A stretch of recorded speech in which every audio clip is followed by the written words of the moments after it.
SSC CGL 2025 তার preference form fill আপের last date চলে গেছে।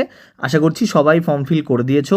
আর সোমবার থেকে পরীক্ষা শুরু হয়ে যাচ্ছে এনটিপিসি 2025 প্রিলিমস গ্র্যাজুয়েট লেভেল। তো যাদের যাদের পরীক্ষা আছে তাদেরকে জানাচ্ছি তাদের জন্য পরীক্ষা খুব ভালো হয়। তোমাদের সবাইকে বেস্ট অফ লাক জানিয়ে এই ভিডিও শুরু করছি। তো এই ভিডিওতে আমরা দেখব যে সিজিএল 2025-এর ফাইনাল রেজাল্ট, যদিও এবার ফার্স্টে যেটা বেরোবে সেটা হবে টেন্টেটিভ রেজাল্ট, তার পরেরটা হবে ফাইনাল রেজাল্ট, তার মাঝখানে কিছুদিনের গ্যাপ থাকবে। সেটা আগের একটা নোটিশে বলা হয়েছিল, যেটা নিয়ে ইউটিউবে আলোচনা করিনি, কিন্তু টেলিগ্রামে কমপ্লিট লিখে দিয়েছিলাম যে এই নোটিশটার মানে কি বলা হচ্ছে। তো যারা যারা জানো না অবশ্যই একবার টেলিগ্রামে গিয়ে দেখে নিতে পারো। আমাদের টেলিগ্রাম চ্যানেলের নামও সেম, স্কোর বুস্টার এবি। তুমি ডেসক্রিপশানে লিঙ্ক আছে, সেখানে গেলে পেয়ে যাবে, বা তুমি টেলিগ্রামে গিয়ে সার্চ করলেই পেয়ে যাবে। এসএসসি বা এনটিপিসি নিয়ে আলোচনা করা হয়, বাংলায় সবচেয়ে বড় গ্রুপ এটা। আর একইভাবে বেঙ্গল কম্পিটিটিভ অ্যারেনা, এখানেও তুমি জয়েন করে নিও। এখানে যা সাবস্ক্রাইবার দেখছো ওখানে আরেকটু বেশি হবে, স্ক্রিনশটগুলো আগের হয়তো 100-200 আরও বেশি হয়ে যাবে। ওকে, তবে ছবিগুলো একই আছে। তো আমরা এই নিয়ে আলোচনা করব যে বিগত বছরের যে ট্রেন্ড সেগুলো ফলো করি, তো আমরা সমস্ত আলোচনা করি, সেটা আমাদের স্ট্র্যাটেজি হোক যাই হোক না কেন।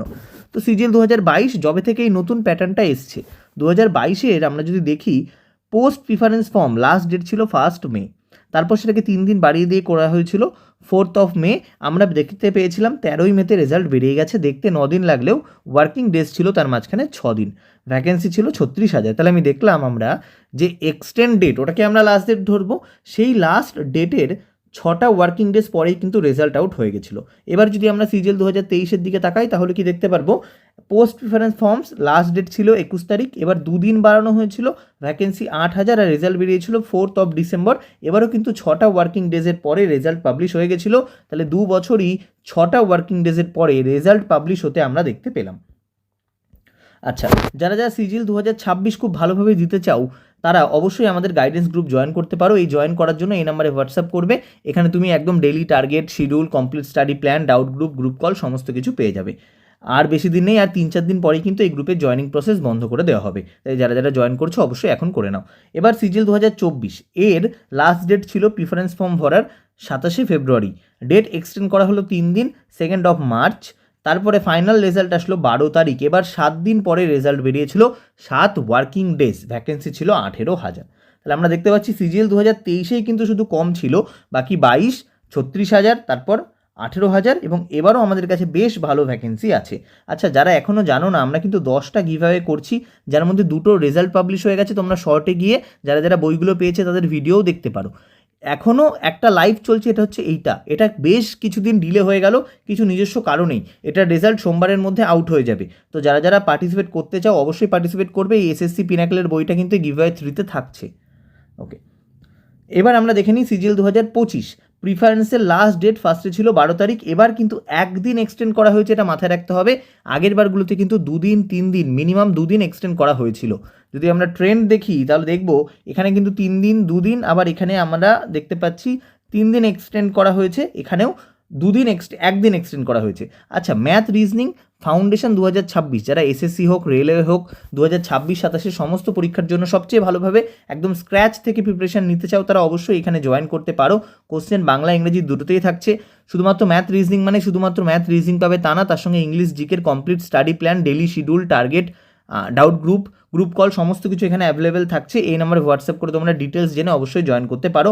লাইভ রেকর্ডেড দুটো মোডেই থাকবে অ্যাভেলেবেল। এর ভ্যাকেন্সি 15,000। এবার 13 মার্চের পর যদি দেখা যায় 14-15 দুদিন হচ্ছে শনি রবি, 21 তারিখ মাঝখানে আবার একটা ছুটি আছে, যদিও সেটা শনিবারে পড়ছে। তো এই সমস্তটা যদি মিলিয়ে নেওয়া যায় 23 থেকে 30 মার্চের মধ্যেই কিন্তু রেজাল্ট চলে আসার চান্স 99%, যদি এসএসসি আগের মতো স্পিডে কাজকর্ম করে। আর যদি আগের থেকে ডিলে মানে গতি কমে যায় তাহলে এর চেয়ে দেরি হতে পারে, তবে আমার মনে হয় না যে এর চেয়ে দেরি হবে। আমার ব্যক্তিগত যা মতামত 31-এর মধ্যে রেজাল্ট চলে আসা উচিত, যদিও 31-এ খুব সম্ভবত কিছু একটা ছুটি আছে, মনে নেই কিসের, মনে হচ্ছিল দেখেছিলাম কিছু একটা ছুটি আছে।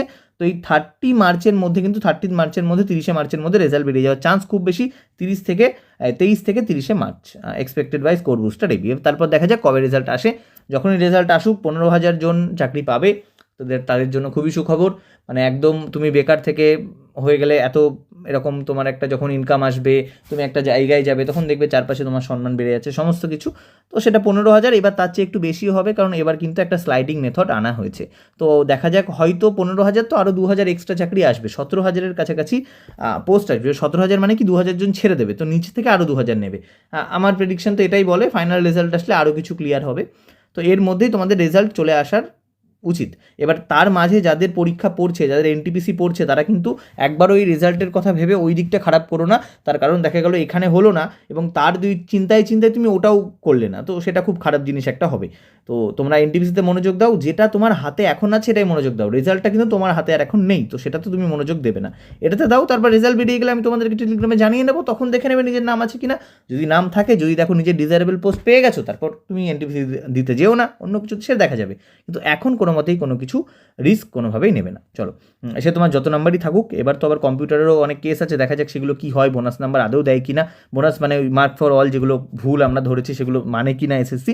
তো তারপরে আবার এটা নিয়েও কিছু কেস তো তৈরি হবেই, তো সেটা পরে দেখা যাবে। যদিও 23 আর 24-এর ক্ষেত্রে দেখা গেছে কেস এসএসসি জিতেই গেছে। ওকে, চলো আজকের ভিডিও অবধি থাকছে। ভিডিও ভালো লাগলে বন্ধুর মধ্যে শেয়ার করে দাও, আর হাইপ অপশন আছে দিয়ে দাও, কমেন্ট করে দাও। চলো আবার দেখাবে নতুন ভিডিওতে, টাটা।